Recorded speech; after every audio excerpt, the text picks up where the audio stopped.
it live. Okay. Well, no. We'll do it live. F it. Do it live. I'll write it and we'll do it live.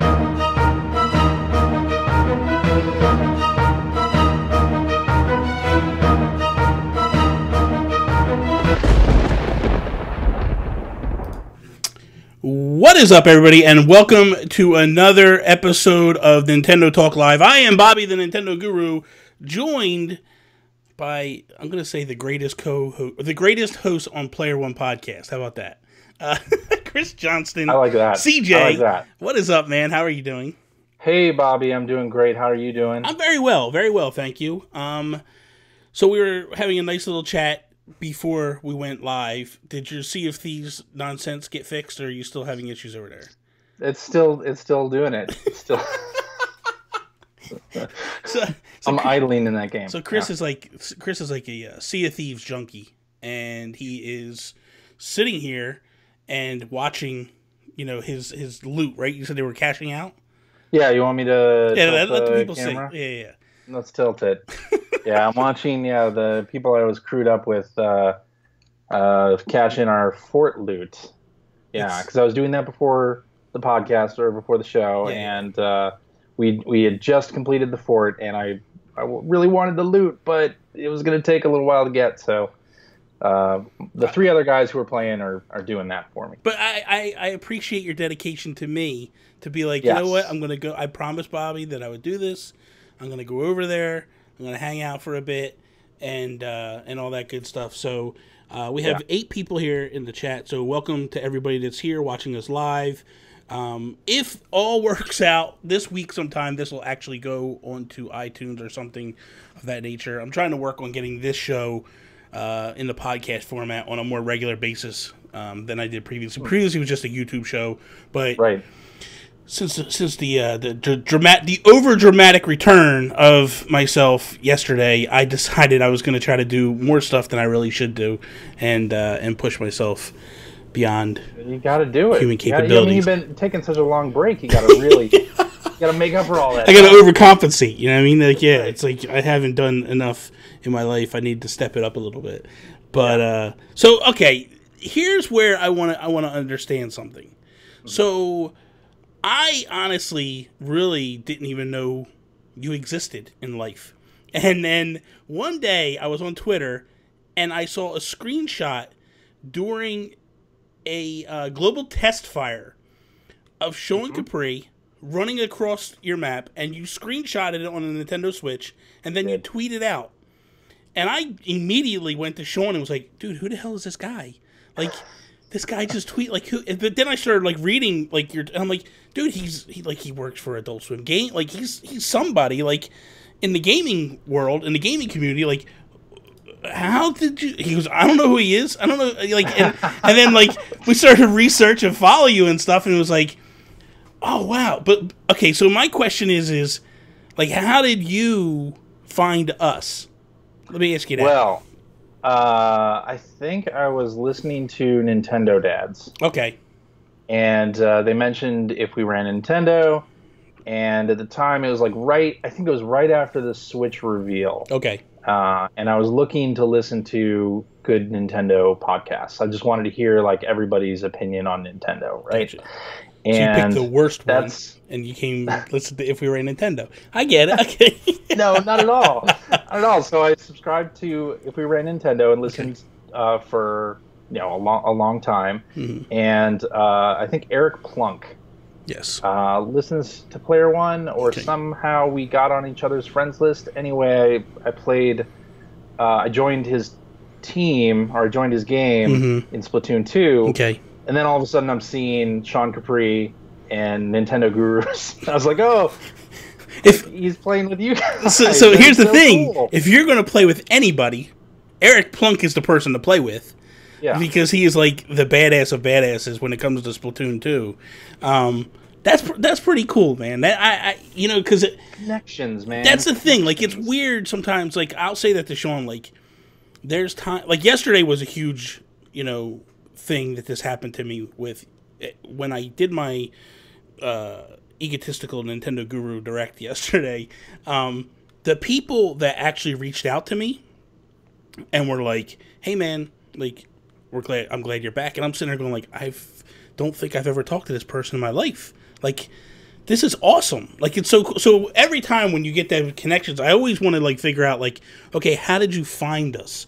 Where did you... And I'm sure you're the same way sometimes. Like, when there's someone that reaches out to you and you're like, okay, where did you find me at? Like, because the other thing in my mind is, okay, it worked. I got a new listener, but I need to figure out how I did it so I can get more.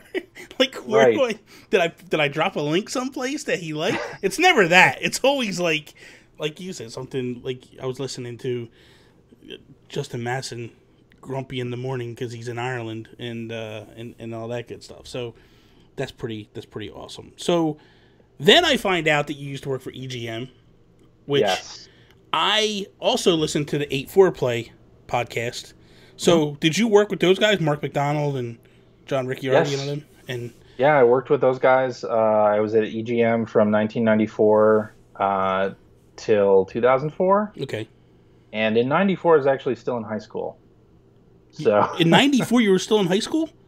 Yeah, I was a junior in high school. So I'm older than you. My God, am I not younger than anybody? Like, this is ridiculous. So, but I'm only, okay, so you're a junior in 94. I graduated in 92. So I'm like, what, 4 years older than you? So you're 40.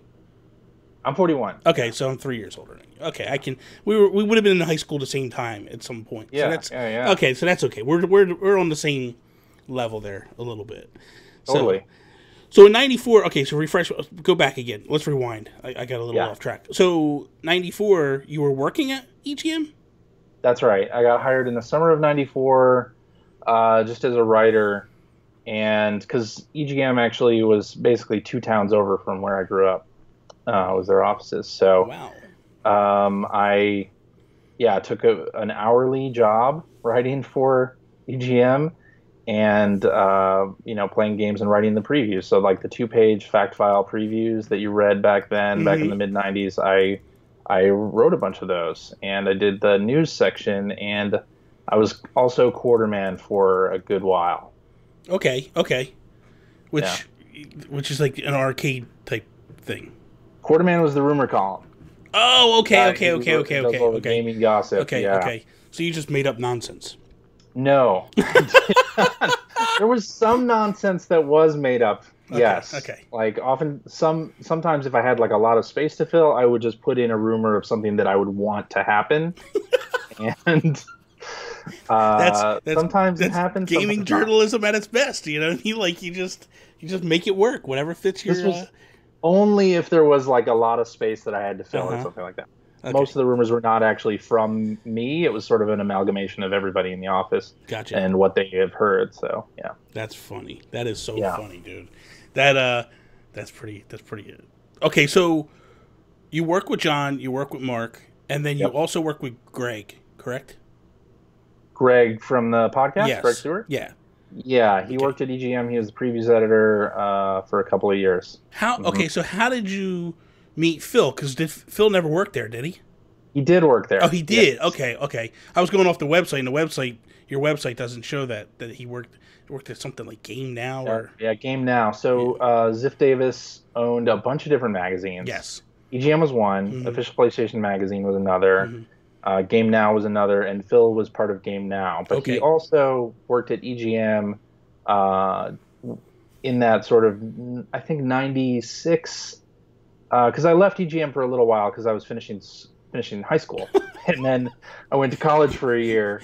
You're like, I got this job about writing. Why is this teacher telling me about writing when I could teach him? Like, I got the job. Well, have you gone back and read those EGMs? It's not that great. It's been a while, man. It's been a while. I collect Nintendo Powers. I don't collect EGMs. Maybe when I get done all the Nintendo Powers, I'll start collecting EGMs. There you go. And Phil worked at EGM. I met him there, and then he also worked at Game Now and Nintendo Power. He worked at Nintendo Power. Yeah, I heard that. I think the end last week or the year before when you guys were talking about. Oh, when you guys were talking about when they were talking about the jobs they were laid off from. Yes. Yeah. And, Nintendo Power. Yeah. And you mentioned Nintendo Power. That was funny. And Nintendo Power was like the brainwash magazine. Like that was basically like we're just a PR machine and we're just pumping nonsense into your brain. Like it's not. We all loved it. Oh, I loved it. I loved the hell out of it. Nintendo Power. Yeah, it was the best thing ever, man. Like I remember being, oh my God, I want to say I was 14 or 15, and they had the Nintendo Power Club that would come first. That they gave you that free with the NES, and then after about 4 issues or something, they decided we're going to do this Nintendo Power thing, and I never got it anymore. And I remember, this is no lie, this is a true story, and I think my mom might be in the chat, so this is kind of funny that she'll hear this. I don't know that she won't remember this, but so what I did was I didn't eat lunch for 2 weeks, and I got $20, and then I walked to her one day. I walked into the kitchen. I was like, "Can you do me a favor?" She's like, "What's that?" I said, "Can you write me a check for $20 to this?" And she's like, "What is that?" And I was like, it's yeah, my mom's here. She just said I'm here. So hi, Bobby's mom. Hi, Mom. So she says, what is it? What is this check? What do you need a check for? And I was like, I want to get this magazine. And she's like, wait a minute, where did you get $20 from? And I was like, I didn't eat lunch for 2 weeks. First, I get yelled at for not eating lunch for 2 weeks. And then it's like, okay, then it's like, but wait a minute. This money, I'm giving you money to go buy lunch and you're just buying, like you're saving it. You're not even eating a lunch and stuff. Which, meanwhile, like I'm eating it at a house and home when I come home from school because I'm starving from not eating all day. So, okay, so my question, okay, so let's, so now you work at EGM, all that stuff, and then what makes the leap to get you to get into games? Because now you're working for Adult Swim Games, correct? That's right. And you basically, I said this in the Nintendo Guru Direct, correct me if I'm wrong, but you created Battle Chef Brigade, you did all the artwork, the storyline, and... Not correct at all. No, I did say that, but I was just like, no, I'm kidding. I wish I was that talented in all of those aspects, like programming, art.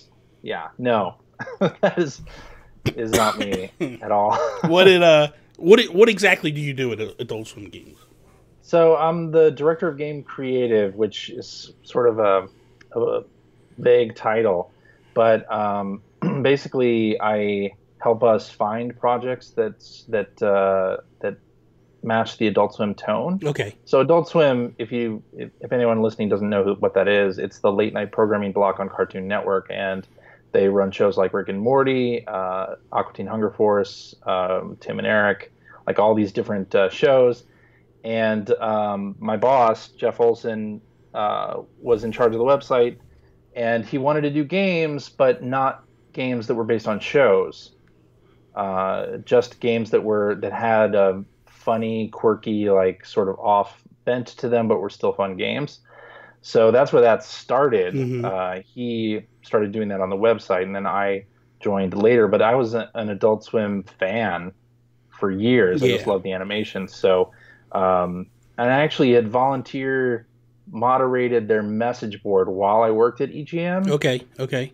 So I got to know a few people who worked at Adult Swim at that point. And then years later, an intern actually that I had worked with while I was a mod, was their game producer, and when he was leaving, he asked me if I wanted his job, and I said, "Heck yes!" And but basically, yeah. So I help find games that match the Adult Swim tone, and then for some of the projects, I am the producer on them, and like Headlander. I was a producer on that. Robot Unicorn Attack, if you played that back in the day, or any of the iPhone incarnations of that, I was producer on that. Pocket Mortys for iPhone. So that's basically what I do. And then now I have a team of producers, project managers who help me guide developers through the development process, play all the builds, give feedback, things like that. Okay. So yeah. So with Battle Chef Brigade, though, what was your role with that? Because I say that just because I know that, at least in my community, that was the game that everybody kind of knew about, and that one was on everybody's radar. Like that was a successful game that you had your hands on per se. So, yeah. So another product manager on my team, Jacob Paul, was actually the guy who was hands on with the team at Trinket Studios, okay, and giving them feedback on design and whatnot. With Battle Chef, I helped sign that game, okay, and then I was hype man. he just started trying to pumping hype it out on Twitter and whatnot. And anytime that Jacob needed feedback or Trinket needed feedback, I would help. And I work a lot with first party as well, so I talk a lot to Nintendo and Sony and Microsoft. So I showed them the game and kind of hyped it up to them as well. That's pretty awesome. That sounds like a very cool job to have, honestly. It's a fun job. Yeah, because you get to play games. I'm sure it has its moments, like every job in the world. But sounds like for the most part, it's kind of cool. And I'm so bummed that I never even thought about it while I was out there. But I wish we would have made it a point to meet up at E3. Yeah, because I didn't. I was there. I know, man. Between meetings, I didn't even think about it until for some reason, I don't know how it happened, but for some weird reason, I unfollowed you on Twitter, and so then I was like, I'm sitting in the thing, I'm like, oh my god, CJ had it. So I click and I look and I go, why am I not following him? What the hell happened? So I click and I'm like, all of a sudden, I'm like, oh my god, dude, I totally missed him, all this time. What the hell? So that pisses me off a little bit. We'll have to figure that out. We'll have to rectify that whenever I decide it's time to go to another show. Next time. If there is a next time. The one thing I've realized from E3 is, it was so cool to be there, but I would rather just be sitting on the sidelines as a fan. Sure. Because Did you play anything? I didn't want to play anything. I mean, I played Smash. I played Smash, but it was dude, I wanted to play Pokemon, and I was like, yeah, forget about that. The lines were, every time I went to go get in the line, it was oh, line's closed.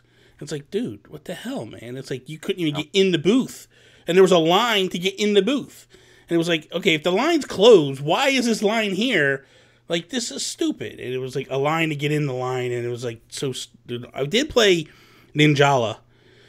Okay. Which was actually kind of fun, man. It was kind of cool. Gave me that Splatoon feel to it. It was very, and the weird thing about that game was, Jules and I were saying, because I went with Jules watch him, and I actually stayed with him and all that stuff, and we were talking when we went to go play it. He was like, is this a Nintendo game, or is it something else? And we know it's not. But when you walked in the conference or on the floor, it was is this a Nintendo or is this something else? It was right. The booth just set the Nintendo vibe perfectly. Yeah. And they were right next to Nintendo, which threw it off a little bit too. And it was this is kind of strange, but it was a blast, man. It was really, again, it was so cool to meet people, hang out with people, especially people that I've been podcasting with for years and all that. That part was very surreal. Yeah. The weirdest thing is meeting people or people reaching out to you and asking to meet up and stuff. And it's that's so weird and surreal, but it's very humbling as well. And it's pretty awesome. But other than that, it's I sit there and I'm I would just rather be home, watching Treehouse Live all week. Right. You know what I mean? Rather than being on the floor. And then I tell this story that I'm a huge Amiibo fan, and I have a sickness. I have these here, and it's just ridiculous. I have that too. Yeah, right here. Yeah, Pearl and Marina. Got 'em. Yeah. It's a sickness. It's ridiculous. It is. So, but I'm sitting at lunch with Jules and Alejandro Buendia, and we're sitting there. Them two are talking, and I just start ignoring them because on my Twitter feed, the Splatoon 3-pack that got announced, the Octolings, were up for pre-order at Amazon or something, and I'm sitting there pre-ordering, I'm ignoring them, and I'm not even paying attention. I'm whatever. And then I get done, and they're like, what are you doing? I'm oh, I just pre-ordered some Amiibo. Okay, and I put the phone down. I'm okay, I'm good now. Where were we at in the conversation? What's going on? I think you're right, though. I agree with you. I think it is better to experience E3 from home. Yeah. And I've been to, I don't even know, a dozen E3s. But especially now, when Nintendo does that Treehouse Live thing, they always do this, and they did it with the Amiibo that you're talking about, where they announce something during the show, Yeah. like outside of the direct, so that if you weren't paying attention, if you were at the show, you might not even hear that something happened. Yeah, man. It's the way it is. It's like and I understand why when people start complaining why Nintendo didn't show stuff during their direct or their presentation. I get it now. Like, I totally get it now. Because I'm hearing about all this stuff that went down after, and it's like, okay, I could have heard about this like 30 minutes ago. Like, why didn't you tell me this? You know, and it was nuts. Totally. So, yeah, and then now we have like I feel like the direct and the E3 stuff. A lot of people criticized it because they said, you know, there wasn't enough in there, or where's more Labo stuff. This week we finally heard about new Toy-Con 3-pack. Yeah. Now, let me ask you a question, because I got into this debate last night with these knuckleheads that are Sony fans. You know what I mean? And they're trying to tell me that Labo's a bomb. It's a waste of time. But we had a live show, and two kids, 1 9, 1 7, called in via Discord. And we asked them, and both kids were like, "Oh my god, I love the idea, I love the concept." It's convincing their parents to get. Sorry, Mr. Badbit, I didn't. He was one of the guys that were saying it. So, but so my question to you is you do have a daughter, yes, and you guys messed with Labo to some extent. We did. What's the takeaway from it? Like, is it something? Because it's not for us, right? It's for kids. But what was her takeaway on it? Well, she's 6, and she was really interested in it, but she was more interested in having me construct the stuff. Yeah, and I mean, she would help out a little bit and do the stickers, and that was fun. Yeah. But when it was like just me. Making the folds and all that, I like when she started doing something else, I would just stop and wait for her to come back to it and continue on. But I think 6 might be a little bit too young. Okay. For Labo, we did the variety kit. Okay. And I think I made the mistake of doing the piano second, and that's like the long one, right? That's like forever. That's a time sink. That's like 3 hours. Yeah. But we had fun doing it. So I'm kind of interested in the one that just got announced, the driving thing. Yeah. But I think I will wait until she's a little older to be able to do it more by herself. Because she loves Legos. Yeah. And I think she would totally be into the Toy-Con stuff, the Labo stuff, but she's just right on the cusp of that age where she can't do it completely by herself. Yeah. So. Yeah. And that makes sense. But yeah, like, so they'll announce stuff after or before. Like, I remember a couple of years ago, it might have been like 3 or 4 years ago, they did their E3 presentation, and then 2 weeks later they did a Nintendo Direct. And it was like 3DS stuff. Yeah, and it was like, what are you doing? Like, why are you doing this after the fact? And it's just like, then that 1 year they totally separated the two. They did a presentation for 3DS and then for the Wii U, and it was like, guys, like. But let me ask you a question, Bobby. So if they put all of that stuff, let's say they did it the way a lot of people think they should, which is by announcing everything coming in the next like 8 to 10 months in one direct, would you prefer that, or would you prefer they like space it out? Because for me, as a Nintendo fan, I really, really love those moments in a Nintendo Direct where they show you something that you've never seen before, and they say it's available now on the eShop, or it's available like in 2 months' time. Yeah, like, I really love that anticipation, and if I knew everything out of one presentation, that everything that's coming for the next 10 months, it might not be as exciting. For me, as a Nintendo fan, for me, I don't get all on this depressed when I don't hear a boatload of stuff. Like, if I want to hear a whole bunch of stuff, like, I'll go to the Xbox thing. And I feel like that's where Xbox lacks a little bit, because they're like, they hit these droughts where there's nothing. They're not talking about anything. And then Nintendo's coming out with new stuff like every couple weeks.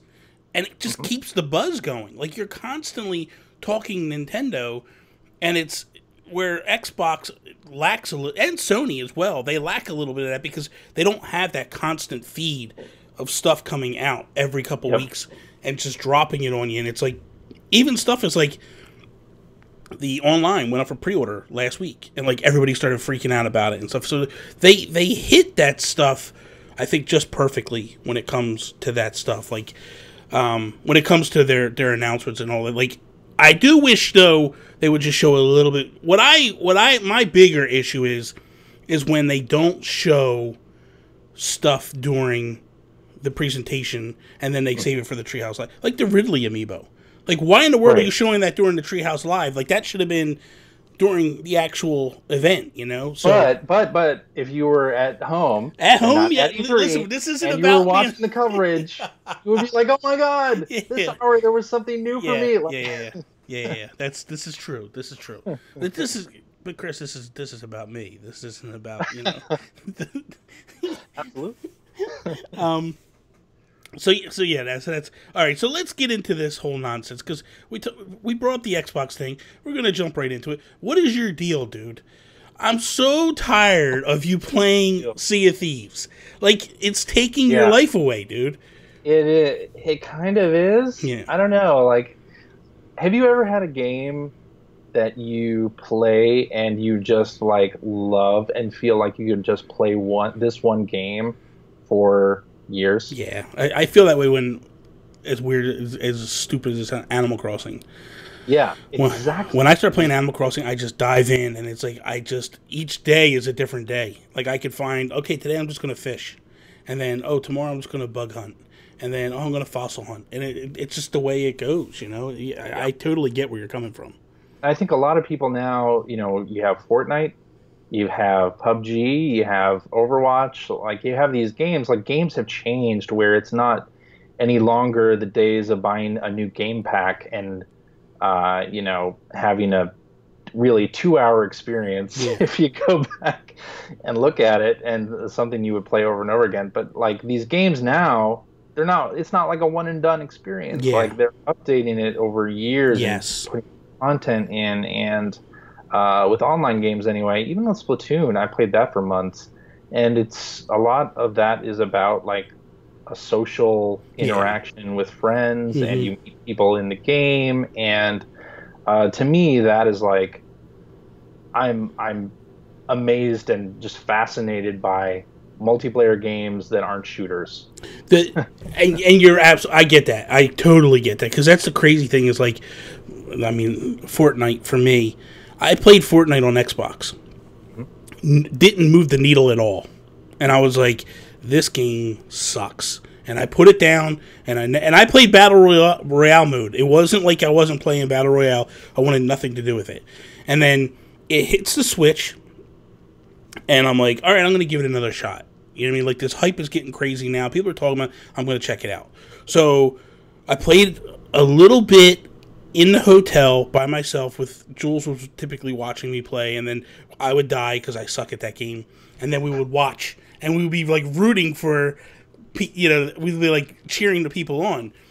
Totally. So then that all kind of went down, and then I come back from E3, and I jump in with the community, and I start playing with those guys, and like, that's when it hit me, like, holy cow, it's just about hanging out with your friends, playing, and just having a good time. You know what I mean? Like, you know, like Mr. Badbit here and Rybo and a lot of people that are in the chat right now, like, we get on and we start playing together, and it's like, this is a blast. Like, this is so much fun. Like, it got to the point where I would, like, just message Rybo and be like, hey, man, you want to duo tonight? And he's like, let's do it. And then next thing you know, we're on voice chat, just talk. And it's funny because we're playing the game, we're running through stuff, and we're talking about, like, because I was talking to Rybo about, like, the IKEA stuff that I was buying. Yeah, I'm going to buy this, I'm going to buy that. And he's like, okay, so I want a 240. I'm like, okay. We divert our attention, we start looking, then it gets quiet because we're trying to pick people off.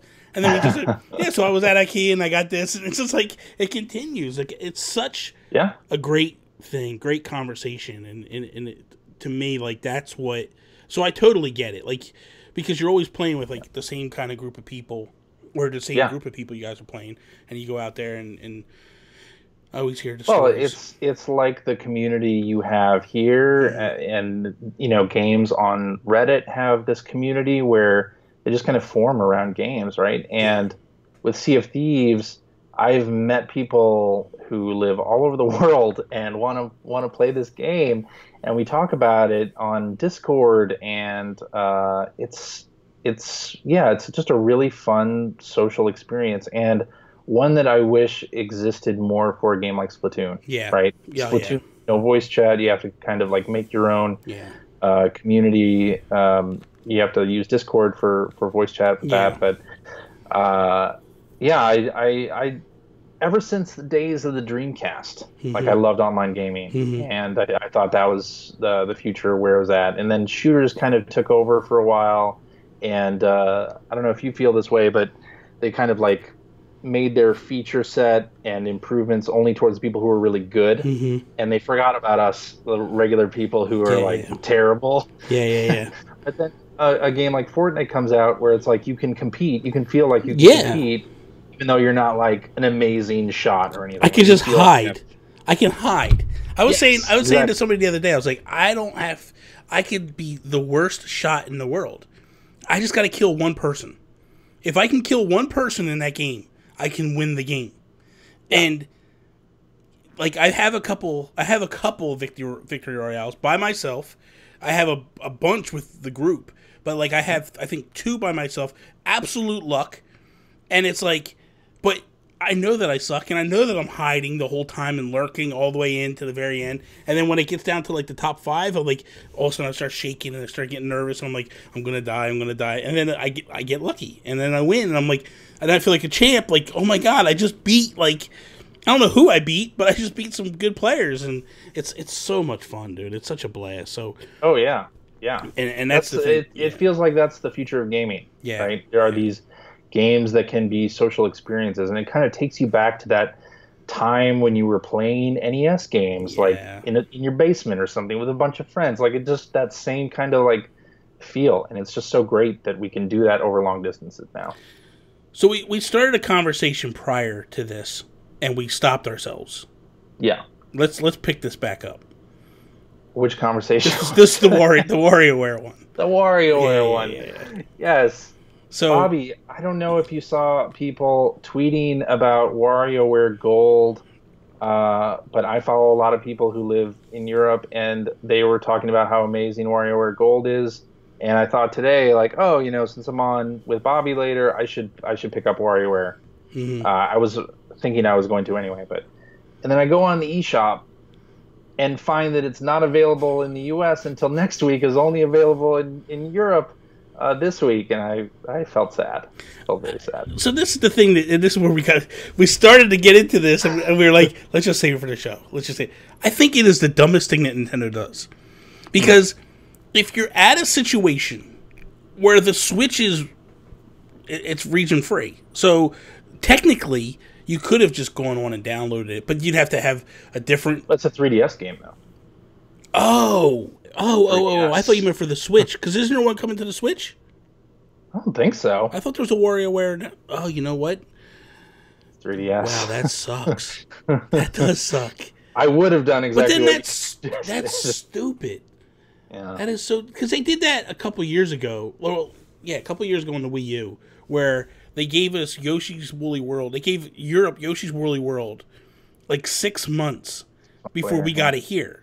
And like, no, I thought it was 6 months later. Well, was it early? They got it earlier than we did. Oh, because you're right. My buddy Toby sent me the amiibo, and I was like, "How the hell did you get these already?" He's like, "The game's out." I'm like, "Wait, 6 months early? The game is out 6 months early?" And he's like, "Yeah," and I'm like, "This is ridiculous." Yeah, and it's like, this is like, I don't understand why they do that. Like, that is such archaic mentality anymore these days. Like, everything. At least it's just a week, though. In this case, it's a week. I can deal with that. All right, I'll let it pass. Back in the day. Oh, it would have been months. Well, but back in the day, we didn't know. We didn't know. Well, sometimes we knew. Sometimes when Nintendo Power told us, and it was like, there's a game in. I remember reading Nintendo Power when the Nintendo 64 got announced, right? And it was the Ultra 64 at the time. And I was like so excited. And then they had this little thing. It might not come to the United States. And that just blew my mind that a Nintendo console might not come to the United States. They knew it was going to come. They're just trying to build the hype. And it was like, son of a bitches, what are you doing? I want to know what's going on, man. Real quick, I do want to say happy birthday to Sean Capri, my buddy over there. It is his birthday today. I texted him this morning and said, happy birthday, I love you, dude. And then he goes, Chelsea gave me the best gift in the world. And I was like, what's that? And he's like, she let me sleep until now. I texted him like early in the morning. He replied at like 2, 3 in the afternoon, my time, which is like noon for him.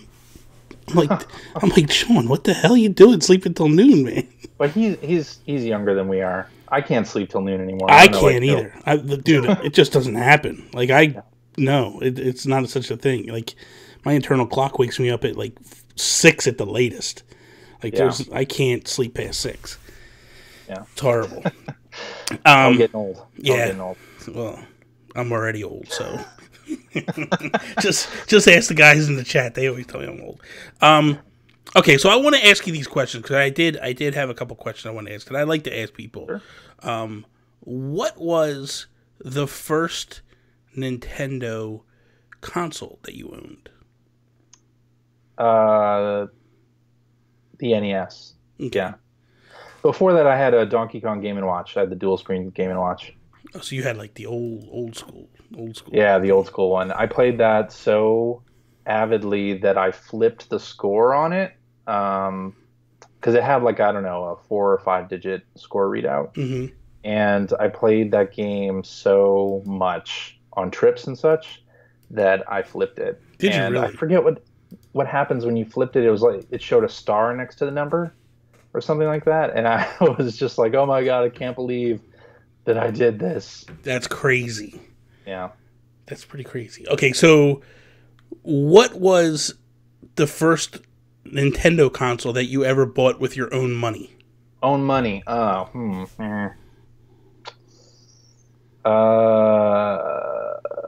we talking portables too? Anything. Just a Nintendo console. Something with legitimate. The original Game Boy. That was the first one I bought for myself too. Yeah.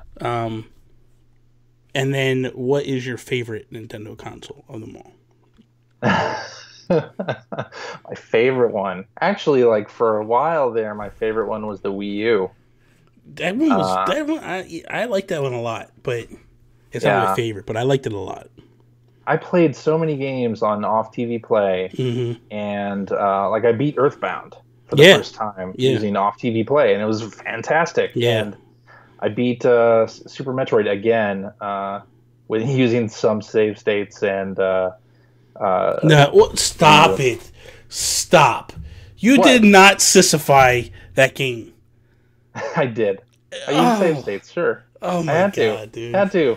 I watched a kid one time playing, and I say kid because he was a kid. He was like 16, 17 years old playing, and he's like playing Mega Man 2, and he does a save state before he goes into fight a boss, and I'm like. That is cheating, dude. Like, what are you doing? Like, no, man, you can't.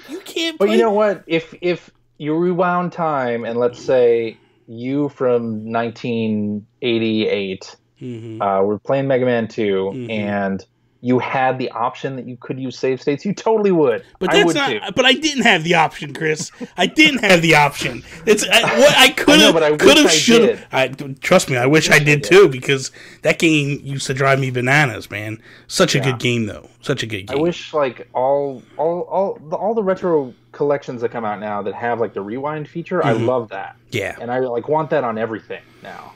Like it doesn't even have to be save states. Just give me like the Omega 13 if you're a Galaxy Quest fan that rewinds like 13 seconds. Yeah, fine with that. Like give me just that. Perfect. The thing that drives me up the wall though is like these Mega Man collections. First off, why is there a 1 and a 2? Just give me 1. And secondly, why can I not get two copies of the game? Like, why do I have to have a download code? It makes me not want to like buy the physical copy. It legitimately makes me like go and want to go like I'm just going to buy these things digitally. This is stupid. Like there's nothing special to the thing anyway. It's just a stupid thing in a case.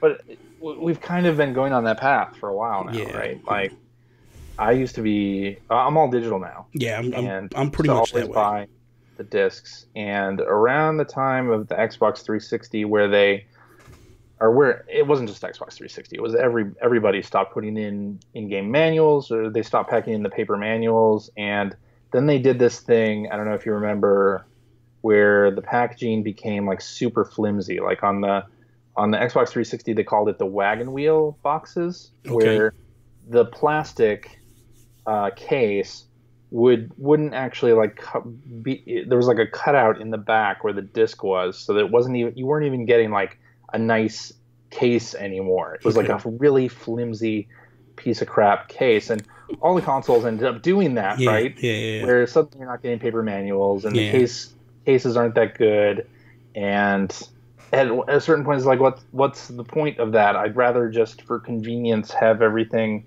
at my fingertips to be able to load up digitally. So that was what I did, and I think more and more companies are trying to push that way.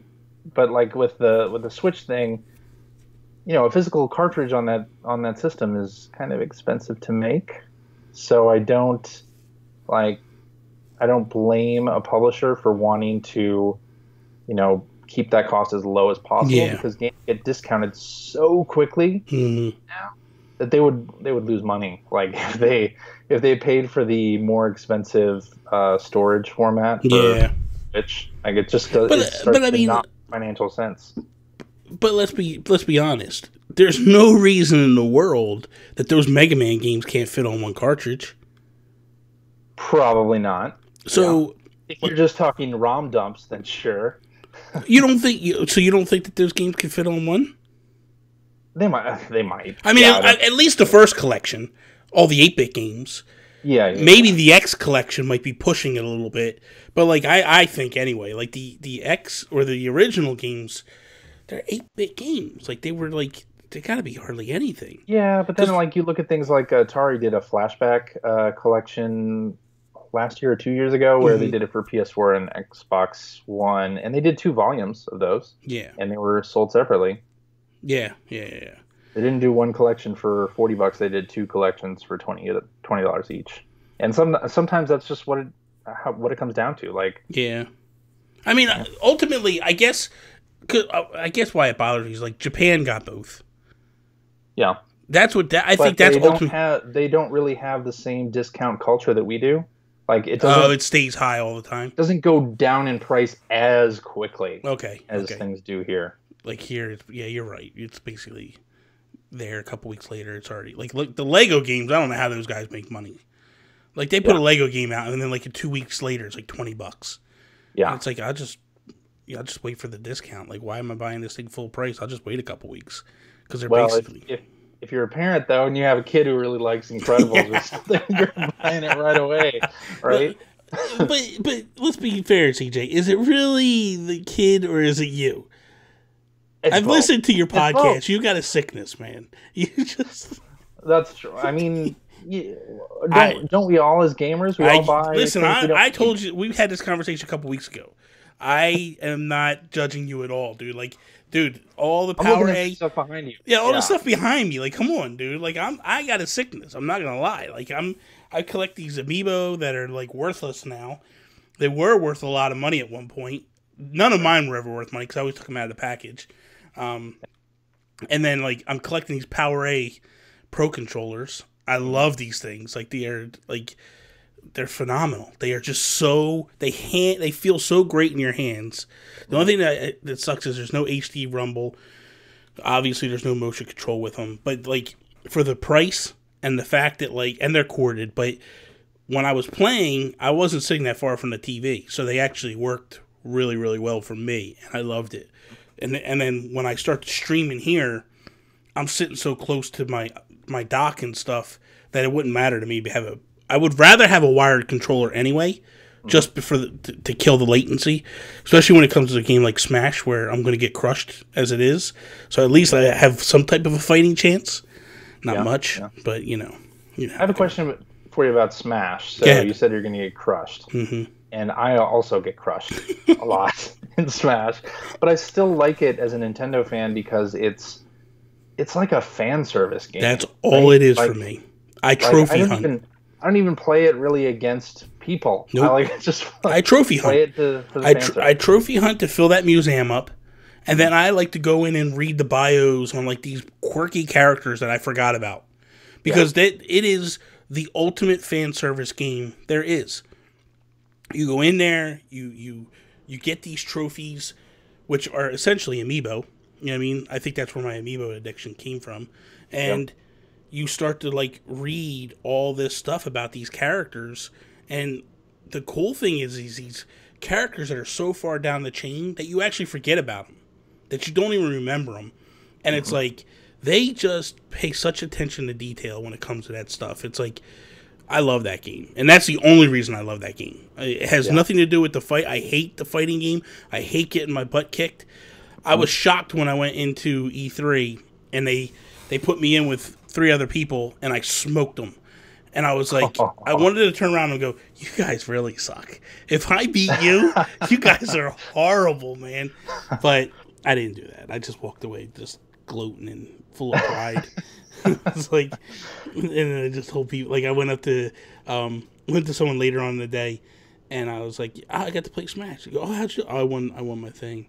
And like, you won? Like, I didn't tell them I did it for fun. Because you had, like, for glory or for fun. And the for glory was, like, a mini tournament. And I was like, I can't mess with those guys. Those guys will, like, smoke me.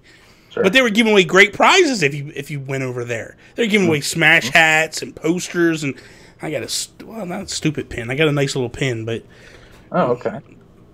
But it was like, okay. I think a lot of people are the same way. I think a lot of people play Smash just for fun and not competitively. And I am so glad that Sakurai has made sure that the people like us who just want to play it and have fun, like, have something, right? Yeah. Like, I think he made a comment recently that he is not designing the game for esports pros. Yeah. And I think he got some flack for that, weirdly, but I really appreciate that. I don't want a game like Smash Brothers to only be made for the fighting game community, because I know then I would get crushed. Yeah. And I wouldn't have any fun. Yeah. But let's be fair. Like, breathing today gets people flack. Like, that's true. You can barely do much on the internet anymore without getting yelled at or shouted down. That's just the social media is like a cancer anywhere. So yeah. What are you looking forward to besides Sea of Thieves for the end of the year? I mean, for the end of the year, that's a tough question. Okay, you know what? I got a question. Let's put a pin in that real quick. Okay. So, a couple people asked me a little bit ago, because Nintendo and Microsoft are playing very nice together right now. Yes. And they're doing trailers together, and this like whole like we kumbaya thing is going on right now. What are the chances of Nintendo, do you feel, of Microsoft and Nintendo working together to possibly bring Sea of Thieves to the Switch? Like, do you, because we hear this question, but I just want to know, like, do you think it's an absolute, there's no way in hell, or do you think it's a possibility? Well, the answer to that is, like, look back at Sega when they went third party, and you saw Sonic the Hedgehog on the cover of Nintendo Power, and how weird that was, right? Yeah. Like, and as a Nintendo fan, I never in a million years thought that would happen. Yeah. Right? And I agree. I think even today, like, you can't completely rule out something like that. I honestly don't know what Microsoft or Nintendo's business goals are with that, but Microsoft at E3 talked about a streaming service, right? Streaming service for games where they want people to play Xbox games on all sorts of platforms, including mobile devices. And at that point, you're like, well, the Switch is, based on a Tegra processor. It's very close to a mobile device anyway. Like, could they do that? I think it comes down to what is Microsoft's business goals and what are Nintendo's business goals. If Nintendo would allow that kind of thing, I'm just not sure. Apple recently had that thing with Valve, right, where Valve did like a Steam streaming app on iOS, and Apple was like, you can't like have people buy games from the Steam store and play them on iOS or on the Apple TV because that's circumventing our own store. Right? Yeah, true. We want people to buy games from us. So you kind of look at it that way. Would Nintendo allow something like a Microsoft streaming service on the Switch? Probably not. Yeah, but probably if they not. sell Minecraft on the Switch, Nintendo still makes some money and is also benefiting their platform. And same with Microsoft, like having Minecraft on all these platforms helps them as well. I think my feeling is this is all basically the Minecraft effect. Like when Microsoft bought Minecraft, just rewind, like go back and look at stories back then. Like people thought it was the end of the world in the Minecraft community. They thought that Microsoft was going to kill it off. They were going to do away with it. Like they were going to immediately come out with Minecraft 2 that would be strictly locked on Microsoft, and they haven't done that. They've put this thing everywhere. They even went quicker to places that it wasn't already. And they're just very... And then all of a sudden, it starts to get to this point where, to me, it feels like Microsoft is like, we just want to sell games. We just want to make money. Whatever that image is or how you get there doesn't matter to me. We just want to be there. So I could totally see a game like Sea of Thieves making its way over to Switch, just because I could see Microsoft going like, well, because is there a financial thing behind that? Like, can you buy stuff? No, not currently. It's just in-game currency. But the real price would be my free time. Would just go up in smoke. So Microsoft, don't bring Sea of Thieves to Switch, because that would really just I'd play it all. I think it's an interesting concept, just because of the fact of Microsoft's willingness. And I'm not saying I don't think that it will happen. I don't believe that it will happen. It would blow my mind if it would. But even the idea of, hey, Nintendo, we're going to put out a new Banjo-Kazooie game, and we want it to be on the Switch as well as, on an Xbox. I could see something like that happening down the line, because I don't know, man. To me, Phil Spencer's just like, I don't give a damn. I just want to make money. And if me putting... I don't know. I mean... You realize, though, that what you're talking about, as Nintendo fans, we heard that from a lot of people, that, Nintendo should just go third party, in the middle of the Wii U. I get that. And I'm not saying that Xbox should go third party. Right. Just bring... I just think that there's this weird chemistry happening right now between Nintendo and Xbox, and I can almost see them furthering it. You know what I mean? Like here's the thing I didn't think would happen. Did you really think for a minute that you could get Xbox Live achievements by playing your Minecraft on Switch?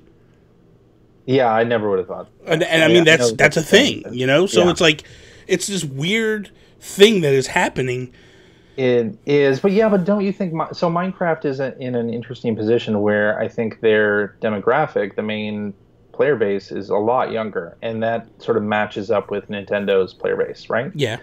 But a game like Sea of Thieves or Halo or Gears of War or State of Decay, those I don't see happening ever. Well, then again, how can I say that? Because, dude, look at the games that are hitting Switch right now. It's not it's not like we're family friendly anymore. You know what I mean? It's South Park, basically. Is and there's a lot of games right now that are hitting that you would just go that doesn't make sense, but okay. Not so much from AAA though. I mean, no, South Park AAA. is one example, but everything else kind of not really. True. No. I wonder how South Park has done for Ubisoft on Switch. I don't. I'm curious about that. I don't know that it did good. Yeah. Because they didn't talk about it. They didn't talk about it, right? Normally when Mario Rabbids sold like gangbusters, they'd touted big time.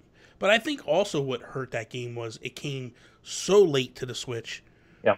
And it was selling for $5-10 on Xbox and PlayStation, and then they wanted $60 on the Switch.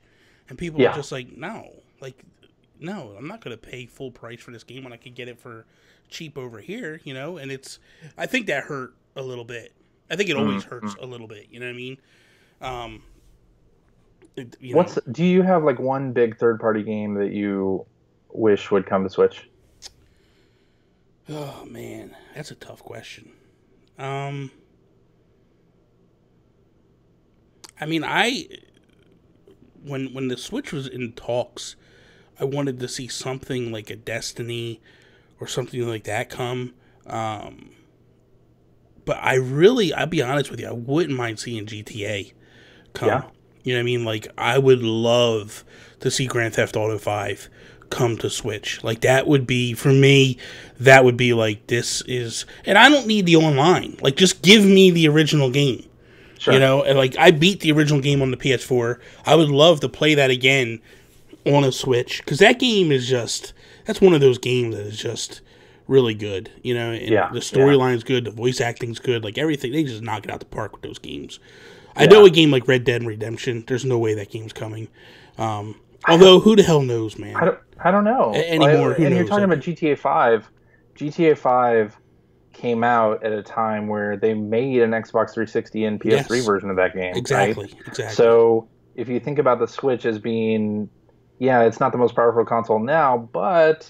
maybe they could bring over GTA 5, including the online play. Yeah. Because really, like, GTA 5 still being in the NPDs every month. Yeah, that's crazy, because right? Because of GTA Online, really. And they keep making content for that. They could. And, I mean, they have Red Dead Redemption 2, which I'm sure they don't want to take any attention away from. But I could see a time when GTA 5 comes to the Switch. Like, there's... The only way that it wouldn't come out is because Rockstar does what they want to do. Yeah. And I think like, LA Noire was probably a test for them. Yeah. And I don't know how well that did. I don't think that did very well. Yeah, but they also have to look at, like, it's LA Noire, and they released it on a bunch of different consoles, so they could probably compare it to what it did on PS4, Xbox One, and etc. But GTA 5 is in another league altogether, right? Yeah. I mean, and that's the thing too, is like that game is a juggernaut, and you look at it and go like, that is, to me, it's like, I think this game would sell on the Switch, because that's the game that, like, people would love to play that on the go and play it portable. I mean, obviously you have to wear a headset to play that game on the go, but still, the fact that you could play it on the go and just have a good time with it, and I would hope.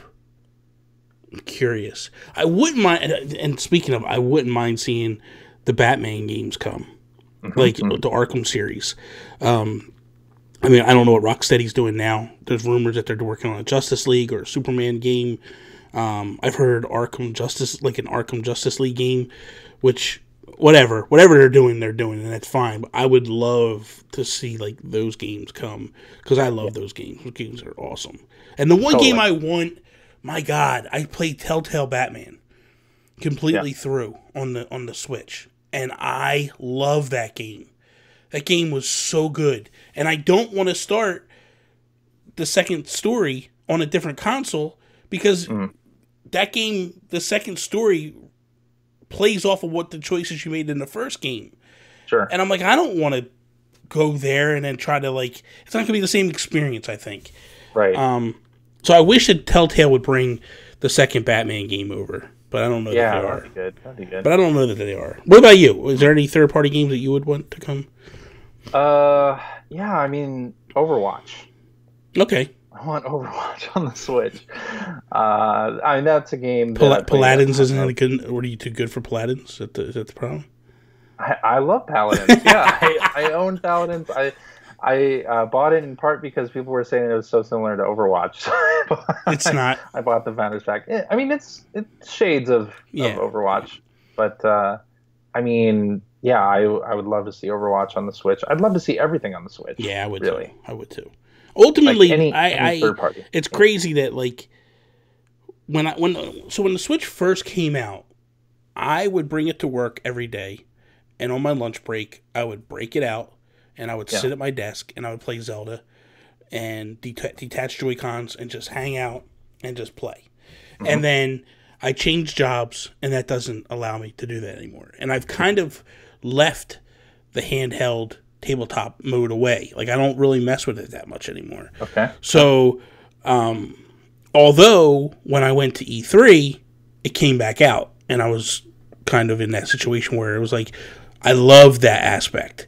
If I can just get to the point where I'm out more using this thing, like in those terms, like that's, to me, is just, I loved it. And what do you think about the people who are like, I only play the Switch in handheld mode, I'm only interested in the Switch as a portable machine. I wish they would offer a version of the Switch that's $100 less and didn't have the dock. I wish they would too. Although I would want the version that Japan got, where they basically did. They offered, because I would like to buy a second one, honestly. Right. Right. So for me, I wish they would. I don't want to pay full price. I got 3 docks. I don't need another dock.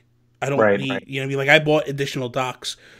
I bought one for the house I was in before. I had 2 TVs in the basement side by side. I had my streaming TV on my desk, and then I had one in the living room. And I bought a dock for every TV. So that way I could just pick it up and drop it. Whatever TV I wanted to play on, boom, go. So I don't need another dock. I need another Switch. And the only reason I want another Switch is if I have friends over and we want to play a game, I could play Mario Kart, one on one TV, one on the other TV, and none of that cross. Sure. You know, that's getting a bit ridiculous, honestly. But you'd still have to have 2 copies of the game. And I don't have a problem paying 2 copies of the games. I like, that's honestly, like, that's how me and my wife played. She was the one that when Mario Kart 8 came out, she was like, yeah, you need to go buy another Wii U. I'm not playing split screen on the TV. And I was like, okay. Right. Like, okay, I'm good with this. We went out, bought another Wii U, and I put it upstairs for her. And we would get, like, a group of people to play together every Friday night. And I would play on the TV down in the living room. She'd go up into, at the time, that was my game room. And she would go up there and play. And then we would just, you know, all hang out and play. So, and then when, that's when I met Sean. And Sean showed me his setup where he had 2 TVs side by side. And him and Chelsea would play together side by side. So that's how I made my living room here. I have 2 TVs side by side. And my game plan is to have all, like, double up on the consoles. And then when I have my friends come over, they jump on one and I jump on the other. And we all kind of play together. And so I'm not against buying 2 copies of games. If it's a good multiplayer game that everybody's going to want to play, I don't have a problem doing that. Okay. You know what I mean? Like, it's kind of been the way it's been for me for the past 10 years. So once you kind of get used to it, it's like, oh, okay, I'll just make do. Like, when launch day came, I knew I was buying 2 copies of a lot of stuff because me and my wife were kind of like spoiled children, and we were like, I gotta have mine, and I gotta have mine, and that's just the way it was. Like, you know what I mean? It was like she wanted her Animal Crossing copy, I wanted my Animal Crossing copy. You know what I mean? Like, we didn't share towns. That was the whole reason we bought a second Wii. Animal Crossing came out, and we played for I think a month in the same town, and finally she was like, I can't do this anymore. Like, she's like, I'd wake up at 5 o'clock in the morning, right? I'd fish from 5 in the morning until like 10 or 11 when she would wake up. Now, I used to go up and wake her up. And then I got this thing like, I'm just going to let her sleep. Because she's sleeping, I could do more fishing and stuff. So she would come down and be a little bit pissed off that I let her sleep in, right? And then she's like, okay, now it's my turn. And she would jump in and she would fish. And then I'd be like, okay, I'm looking at the strategy guide. I'm like, listen, this fish is getting ready to like come out at this time. I need it. Can I jump on? And then, so it got into this argument, like, who had control of the town so we could, you know, do what we were going to do. And then we also have 2 different aspects of, like, how fossils, I have to, like, I have to turn everything into the museum until the museum is complete. Then I start selling them. Well, she's finding fossils, and her thing is, I'm selling them. And I was like, you can't do it that way, man, because that one fossil might never show up for another 6-7 months. I can't wait to fill the museum for 6-7 months, even though it takes you 6-7 months anyway. And one day she was like, "We need to go buy another Wii. I can't do this no more." And I was like, "Okay, let's go." So we bought another Wii. Those are the time though where it's great to be an adult. Yeah, you can do that. Yeah. Nice. It's like we can do whatever we want to do. So, but at this point, we're at the top of the hour, and I'm gonna basically cut it down now. I could keep going, man. I could keep going for another 5 hours. This has been fun, and it's crazy because it's the first time I've ever talked to you. I like it when I normally have like which I do. I have notes and all these things that I want to, and it's like I didn't even have to touch them. I love it. I love when that happens. It's when I've had those times where I get and it's like I blow through the notes, and then I'm like, oh my god, what do I say? This is bad. This is and that didn't happen. So I appreciate that. But I feel like I've known you for a long time because I listen to If We Ran Nintendo and follow you on Twitter and so. Yeah, and it's the same way. Like I listen to Player One podcast stuff, and I love that show. And I don't like when they beat up on you. That upsets me. I will say, like that. It reminds me. You know what? It's like a battered child or something. Like they got beat up by their kids. Like I get flashbacks of like when Toby and Sean used to do that to me. So it was like, so when they do it to you, I'm like, fight back, Chris. Don't take it. Sometimes I just want to get it over with, and you're just like pushing on podcast tonight, right? You're like, I just want to get it over with, move on. But real quick, thanks for being in my corner. I'm totally in your corner, man. Because you know what, I know what it's like. I know what it's like to podcast with two bullies. Like I totally get it. You know what I mean? I'm only saying it because Sean's here right now and he can't really say anything to me. Real quick, let everybody know where they can find you at and all that stuff, and run the whole spiel. Sure. Well, I host the Player One podcast with a bunch of my ex-video game journalism friends, and you can find that at playeronepodcast.com or anywhere where you get podcasts. On Twitter, my handle is Superpac. That's SUPERPAC. Yes, somehow I got that handle. I've had that handle since like the early 90s, and only now is like Superpac a thing that people talk about in political circles and whatnot, but no one has offered to buy my handle. So, well, I'm Superpac on all the things because that's because I've had it since the early 90s. And AdultSwimGames.com, you can find out about all the cool stuff that we're doing. We have Battle Chef Brigade, as Bobby mentioned earlier, plus Pool Panic just came out last week, or a week and a half ago and you guys should totally play that because it's an awesome video game on the Switch. And I think that's it. Yeah. Okay. Thanks for having me on. Oh man, thank you for coming on. I was so happy to land you as like my first returning guest. Like I was like, this is kind of awesome that I can kind of hang out with a like-minded individual that likes to show up on time. Sean Capri likes to show up on time and ready to go, not like me sitting there looking at the watch like, oh my god, we're gonna be late. I'm always ready to podcast at the drop of a hat. He's totally gonna beat me up this week, man. He's gonna he's gonna give me some nonsense when I go back to If We Ran Nintendo. Look, I am on time now. Yeah, because you start at 10:30 at night, man. You should be on time. But so that is all. Thank you guys for checking out the latest episode of Nintendo Talk Live. I am Bobby, the Nintendo Guru. Follow me, nintendoguru.com, all that good stuff. Check it out. So that is all. Peace out, Preston.